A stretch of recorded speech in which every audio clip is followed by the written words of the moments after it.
বিভিন্ন বেসরকারি সংস্থার কর্মীদের দুর্গাপূজার বোনাস ও অনুদান এবারও সময় মতো মিটিয়ে দেওয়ার জন্য মালিক পক্ষের প্রতি আবেদন জানিয়েছেন শ্রমমন্ত্রী টিঙ্কু রায়। সেই সাথে এবার বোনাসের হার গতবারের দেয়া 8.33% চেয়ে কিছুটা হলেও বাড়ানোর কথাও বলেছেন তিনি।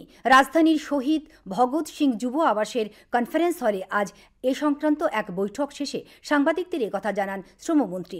শ্রম দপ্তর আয়োজিত এই বৈঠকে সারা রাজ্য থেকে 40টি বেসরকারি সংস্থার প্রতিনিধিরা অংশ নেন। এছাড়া দপ্তরের সচিব টি.কে. দেবনাথ, শ্রম কমিশনার বিশ্বজিৎ পাল সহ অন্য আধিকারিকরাও উপস্থিত ছিলেন। তাদের কাছে অনুরোধ রেখেছি দুর্গাপুজোর যে বোনাসটা হয় আমাদের রাজ্যে, এই পুজোর বোনাসটা যেন টাইম মতো দেওয়া হয়।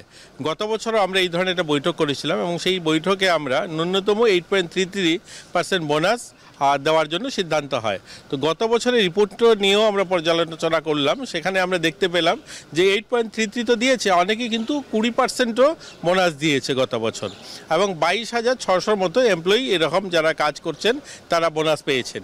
তো এবছরও আজকে আমাদের জেলা আধিকারিক যারা লেবারে রয়েছে তাদেরও উপস্থিত ছিল, তাদেরকেও নির্দেশ দেওয়া হয়েছে এই আগস্ট মাসের মধ্যে চা শ্রমিকগুলো, প্রায় 50টা চা শ্রমিক রয়েছে, বাগান রয়েছে, সেখানে বাগান মালিক পক্ষ এবং আমাদের শ্রমিক পক্ষ এবং আমাদের লেবার দপ্তর এরা ট্রাইপার্টি মিটিং করে সেখানে যেন বোনাসটা ফাইনালাইজ করা হয়।